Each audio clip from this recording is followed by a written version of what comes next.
오늘 저는 여러분들과 함께 하나님의 문을 향한 새로운 시작이란 제목으로 말씀을 나누고자 합니다.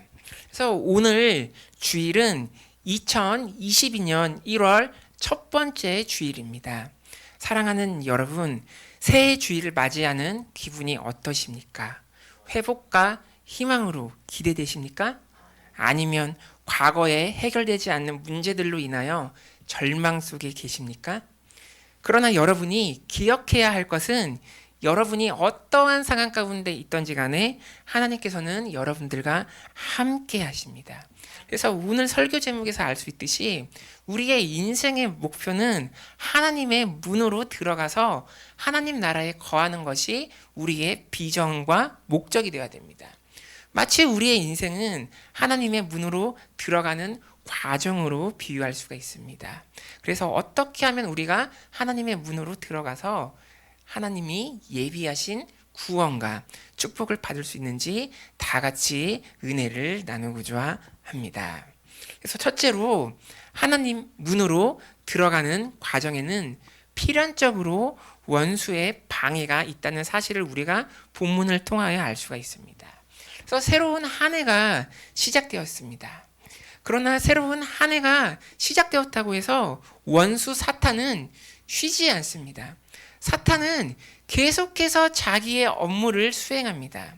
그래서 사탄의 업무는 무엇입니까? 우리가 하나님을 알고 믿게 되는 것을 막고 우리가 하나님을 떠나도록 하여서 이 세상을 자신의 왕국으로 만드는 것입니다.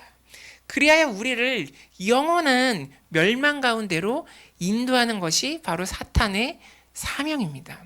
왜냐하면 사탄은 본질적으로 나쁜 자, 악한 자이기 때문입니다.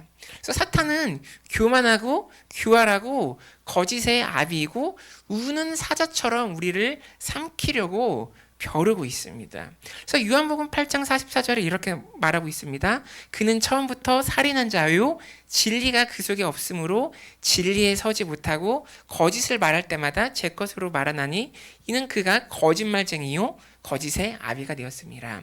이렇게 성경은 말하고 있습니다. 이처럼 사탄은 본질적으로 나쁜 자입니다.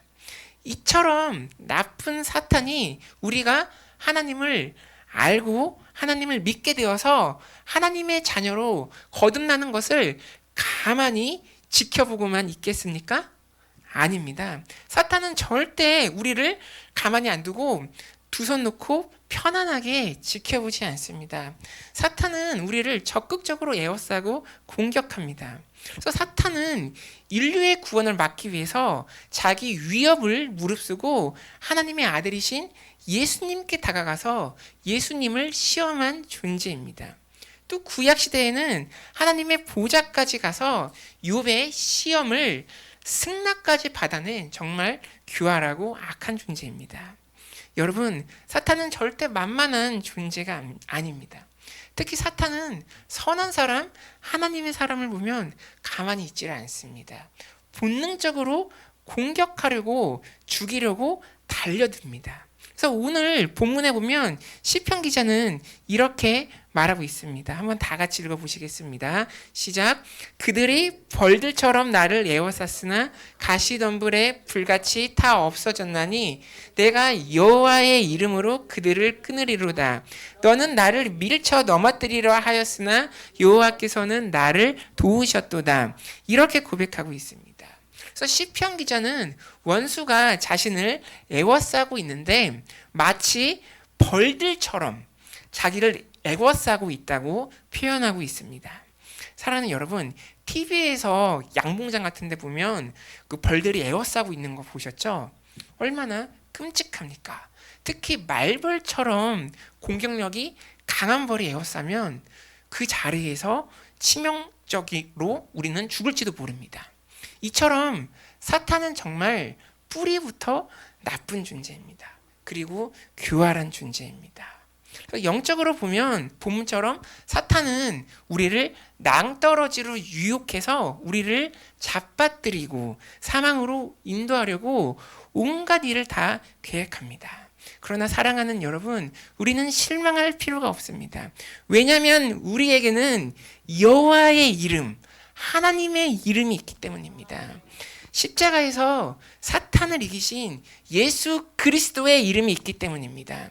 그리고 그 하나님께서 우리와 함께 동행하여 주시고 우리를 지켜 보호하여 주십니다. 그래서 시편 기자는 여호와의 이름으로 원수를 끊어버린다고 하였고, 그리고 하나님께서 자신을 도우셨다고 고백하고 있습니다.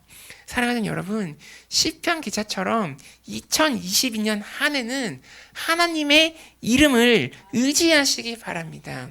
특히 십자가에서 부활하심으로 죽음을 이기신 예수 그리스도의 이름을 의지하시기 바랍니다.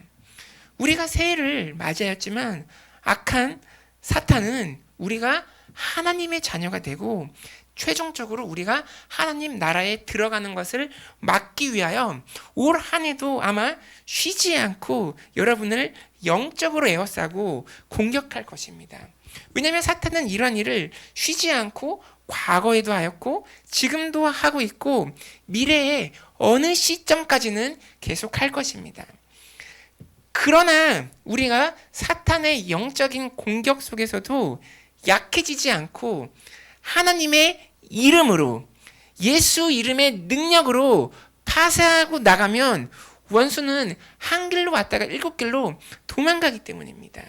그래서 예수 이름의 능력은 하나님께서 우리에게 주신 원수의 공격을 막을 수 있는 가장 강력한 무기입니다.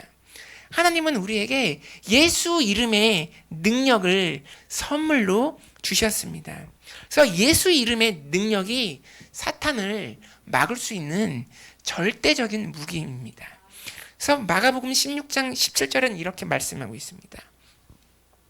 믿는 자들에게는 이런 표적이 따르리니 곧 그들이 내 이름으로 귀신을 쫓아내며 새 방언을 말하며 뱀을 집어 올리며 무슨 독을 마실지라도 해를 받지 아니하며 병든 사람에게 손을 얹은즉 나으리라 하시더라. 이렇게 말씀하고 있습니다. 그래서 이처럼 우리는 예수 이름의 능력으로 우리는 귀신을 내쫓을 수 있고 새 방언을 말할 수 있고 원수를 집어 올리며 원수의 공격에도 해를 받지 않습니다. 이처럼 예수 이름에는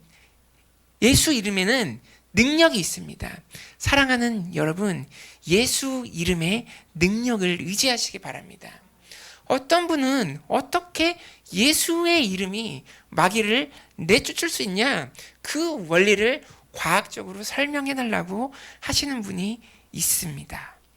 저도 예수님의 이름의 능력이 어떠한 구체적인 방식으로 마귀를, 사탄을 내줄 수 있는 기전을 가지고 있는지는 잘 알지 못합니다. 그러나 확실한 것은 예수 이름의 능력은 사탄을 내쫓을 수 있는 능력을 가지고 있다는 사실입니다. 이 원리는 영적으로 예수님과 사탄 사이에서 예수님께서 끝내놓으신 작업입니다. 그래서 영어 성경에 보면 It is finished. 내가 다 이루었다고 이렇게 말씀하고 있습니다. 그래서 우리가 병원에 가면 의사가 약을 처방해 줄 때 약의 세부적인 화학적인 원리를 구체적으로 일일이 다 물어보면서 우리가 약을 탑니까? 아닙니다. 일단 의사와 약사를 믿고 약을 탑니다. 영적으로도 똑같습니다. 마찬가지로 우리는 예수 이름이 사탄을 어떠한 방식으로 내쫓은지에 관하여서는 집착할 필요가 없습니다. 단지 우리는 예수 이름의 능력이 사탄을 내쫓는다는 사실을 우리가 믿음으로 믿으면 됩니다. 그리고 우리가 믿고 우리가 사용하면 되는 것입니다. 그래서 예수 이름의 능력은 예수님께서 우리에게 주신 선물입니다. 그래서 예수 이름의 능력을 우리에게 선물로 주셨는데 이 강력한 무기를 사용하고 안 하고는 우리의 자유입니다. 여러분이 지혜로우시면 이러한 선물을 방치하지 마시고 적극적으로 사용하셔야 됩니다. 우리는 이러한 믿음의 원리를 믿고 사용해야 됩니다. 그래서 신약 성경은 예수 이름의 능력으로 사탄을 물리치고 체험한 사건들로 수없이 기록되어 있습니다. 베드로는 예수 이름의 능력으로 미문 앞에 앉아있는 안진뱅이를 고쳤고요. 또 바울은 예수 이름의 능력으로 귀신 들린 자를 자유케 하였고, 또 예수님의 제자 70인은 예수 이름의 능력으로 귀신들이 자신들에게 항복하는 것을 보았다고 성경은 기록하고 있습니다. 그리고 예수 이름의 능력은 과거뿐만 아니라 지금 이 순간 사탄에게도 유효합니다. 확실한 효과가 있습니다. 사랑하는 여러분, 인생을 사시면서 원수의 공격으로 외워쌈을 당하셨습니까? 사탄의 방해와 저주와 눌림을 경험하고 계십니까? 그렇다면 눌린 자, 포로된 자를 해방케 하시는 예수 이름의 능력을 의지하시기 바랍니다. 영적인 자유를 경험하시어 사탄을 파쇄하고 하나님의 문으로 달려가시는 여러분이 되시기를 간절히 기도드립니다. 아멘. 둘째로 우리는 본문을 통하여 알 수 있는 메시지는 믿음의 선포와 죄의 고백을 하며 하나님의 문으로 달려가야 한다는 사실을 우리가 알 수 있습니다. 그래서 오늘 본문에 보면 시편 기자는 사탄의 무자비한 애워싸임과 고백에 어떻게 고백합니까? 한번 다음 본문 다 같이 읽어보시겠습니다. 시작. 여호와의 오른손이 권능을 베푸시는도다. 내가 죽지 않고 살아서 여호와께서 하시는 일을 선포하리로다. 아멘. 그래서 시편 기자는 하나님의 오른손이 높이 들려서 권능을 베푸시기 때문에 자신이 죽지 않고 살아서 하나님의 하시는 일을 선포하겠다고 이러한 믿음의 고백을 합니다. 사랑하는 여러분, 여러분도 이처럼 시편 기자처럼 믿음의 고백을 하시면서 하나님께 나아가셔야 됩니다. 사랑하는 여러분, 사탄의 공격에 두려워하거나 놀라지 마시기 바랍니다. 시편 기자는 수많은 원수의 애워싸임과 공격에도 자신은 놀라지 않고 죽지 않고 살아서 하나님께서 하시는 일을 선포하겠다고 이러한 믿음의 고백을 합니다. 그래서 사명 있는 자는 죽지 않는다는 말이 있습니다. 이 말은 사역자뿐만 아니라 예수님을 구세주로 믿는 모든 하나님의 자녀에게도 해당되는 말입니다. 여러분이 사명이 있는 한 반드시 죽지 않습니다. 반드시 하나님께서 여러분을 도우십니다. 하나님께서 여러분을 살려주십니다. 그래서 저는 여러분들께 한 간증을 소개하기 원합니다. 그래서 제 19회 연세대학교 언더우드 선교상을 수상한 박연철 선교사님, 박철현 선교사님 간증을 소개하기 원합니다. 그래서 여기 박철현 선교사님은 한국교회 목사로 사명을 감당하다가 어느 날 TV 다큐멘터리에서 병든 딸을 제물로 바치는 말레이시아 원주민들의 정령 신앙을 접하고 큰 충격을 받게 되었습니다. 그래서 그 이후에 기도를 통하여서 말레이시아 원주민들에게 대하여서 소망을 받고 결국 말레이시아 원주민들에게 선교를 떠납니다. 그래서 박 선교사님은 그 원주민들에게 그 사진의 오른쪽처럼 복음을 전파하고 교회를 세우고 선교 사역을 열심히 하고 있었습니다. 그런데 어느 날 갑자기 설사를 하며 몸이 안 좋아지는 것을 느낍니다.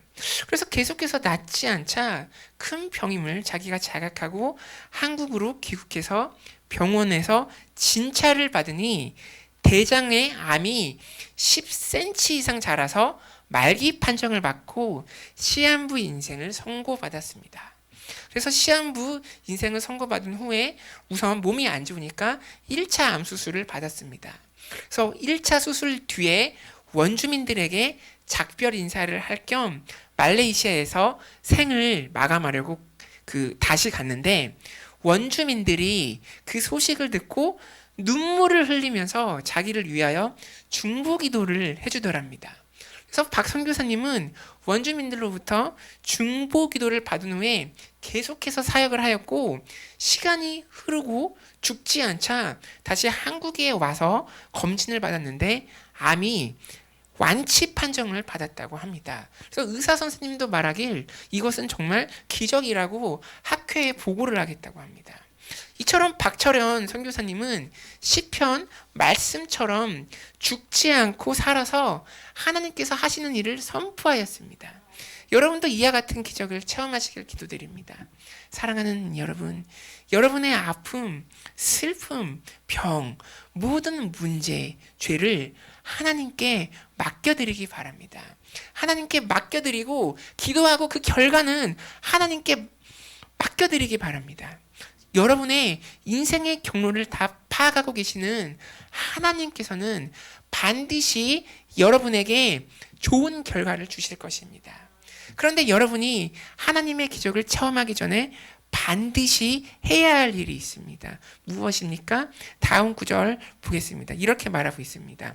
여호와께서 나를 심히 경책하였어도 죽음에는 넘기지 아니하셨도다. 이렇게 말씀하고 있습니다. 그래서 시편 기자는 하나님께서 자신을 경책하셨다고 말씀하고 있습니다. 이는 무엇입니까? 하나님께서 자신의 잘못을 깨닫게 하셨다는 것입니다. 여러분도 새해를 맞이하여 작년과 다른 삶을 살고 싶다면 여러분의 죄를 하나님 앞에 고백하시기 바랍니다. 마치 두 자녀가 서로 싸워서 울면서 부모님께 가면 부모님은 어떻게 합니까? 부모님께서는 상황을 들으시고 두 자녀의 잘못을 지적해주고 사랑으로 타이릅니다. 하나님께서도 마찬가지입니다. 하나님께서도 여러분이 이 세상의 어려움을 당하여서 하나님께 달려가면 달려가는 그 자체로는 하나님께서 기뻐하시지만 여러분이 미성숙하여서 잘못한 점에 대해서는 깨달음을 주십니다. 그리고 교정해 주십니다. 그리고 이전과 다른 삶을 살게 하십니다. 사랑하는 여러분, 한 해를 돌이켜 보시고 여러분을 성찰해 보시기 바랍니다. 하나님의 마음을 아프게 하거나 슬프게 한 점을 회개하고 돌이키시기 바랍니다. 여러분의 죄를 하나님께 고백하시기 바랍니다. 그리고 새 출발을 하시기 바랍니다. 그러면 여러분의 삶에 기적이 일어납니다. 여러분의 기도를 은밀히 들으시는 하나님께서는 용서와 회복을 여러분에게 주십니다. 그래서 야고보서 5장 16절은 이렇게 말씀하고 있습니다. 그러므로 너희 죄를 서로 고백하며 병이 낫기를 위하여 서로 기도하라. 의인의 간구는 역사함의 힘이 크미니. 이렇게 말씀하고 있습니다. 그래서 이처럼 병이 나으려면 우리의 죄를 하나님께 먼저 고백해야 됩니다. 그리고 죄를 고백한 후에 인격적인 하나님께 병을 고쳐달라고, 문제를 해결해달라고 간구해야 하는 것입니다. 그래서 하나님께 우리가 용서를 구할 때 우리의 죄를 대속해 주시는 대제사장이신 예수 그리스도의 십자가의 보혈을 의지하여 하나님께 나아가시기 바랍니다. 사랑의 하나님께서는 여러분의 죄를 용서해 주실 것입니다. 그래서 사도행전 8장 22절에 보면 그러므로 너희 이 악함을 회개하고 주께 기도하라. 혹 마음에 품은 것을 사하여 주시리라. 이렇게 말씀하고 있습니다. 그래서 여러분의 죄를 하나님께 고백하고 기도하시기 바랍니다. 그러면 하나님께서, 사랑의 하나님께서 여러분의 죄를 용서해 주실 것입니다. 그리하여 하나님 아버지의 마음을 가지어서 하나님을 뜨겁게 사랑하시고 이웃을 사랑하시어 하나님께서 선포하시는 일을 증거하시는 여러분이 되시기를 간절히 기도드립니다. 셋째로 본문을 통하여 알 수 있는 메시지는 우리는 하나님 문으로 들어가 구원을 받고 하나님 나라 갈 날을 고대해야 한다는 사실을 알 수 있습니다. 그래서 하나님 문으로 들어가면 그 안에 펼쳐진 세계는 어떻습니까? 한번 시편 다음 구절 한번 읽어보시겠습니다. 시작. 이는 여호와의 문이라 그리로 들어가리로다. 되셨으니 내가 주께 감사하리이다. 아멘. 그 시편 기자는 여호와의 문으로 들어갔더니 구원을 경험하였고 자신이 받은 구원으로 인하여 감사하였다고 고백하고 있습니다. 사랑하는 여러분, 우리의 인생이 무엇입니까? 우리의 인생은 하나님 나라로 가기 위한 과정입니다.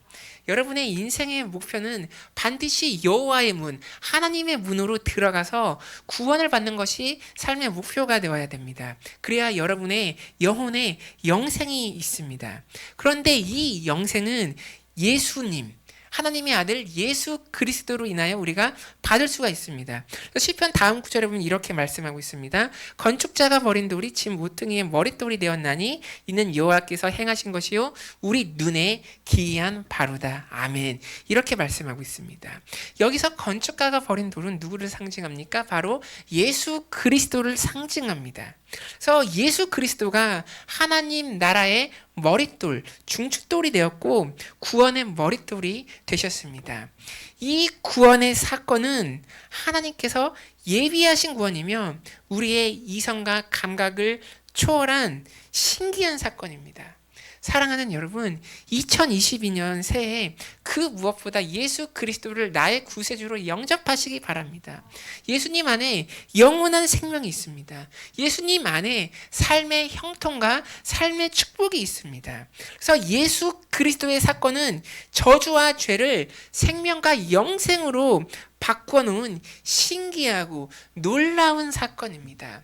여러분이 예수님 안에서 하나님의 자녀가 될 수 있습니다. 그래서 예배소서 1장 3절에서 5절은 이렇게 말씀하고 있습니다. 우리 한번 다 같이 읽어보시겠습니다. 찬송하리로다 하나님 곧 우리 주 예수 그리스도의 아버지께서 그리스도 안에서 하늘에 속한 모든 신령한 복을 우리에게 주시되 그 기쁘신 뜻대로 우리를 예정하사 예수 그리스도로 말미암아 자기의 아들들이 되게 하셨으니 아멘. 그래서 성경은 우리가 하나님의 자녀가 될 수 있는 것은 예수 그리스도 때문이라고 말하고 있습니다.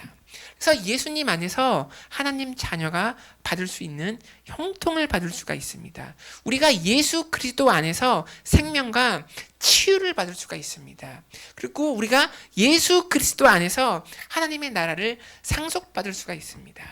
사랑하는 여러분, 그러므로 2022년 한 해는 예수님을 더욱 가까이 하시는 한 해가 되시기를 바랍니다. 세상을 최우선적으로 추구하지 마시고 예수님을 먼저 따라가시기 바랍니다. 예수님께서는 세상이 줄 수 없는 영생과 평안과 축복을 우리에게 주십니다. 예수님께서는 여러분에게 보호의 빛을 비추어 주실 것입니다. 사랑하는 여러분, 우리가 경험하는 세상, 우리가 살고 있는 세상은 끝이 있습니다.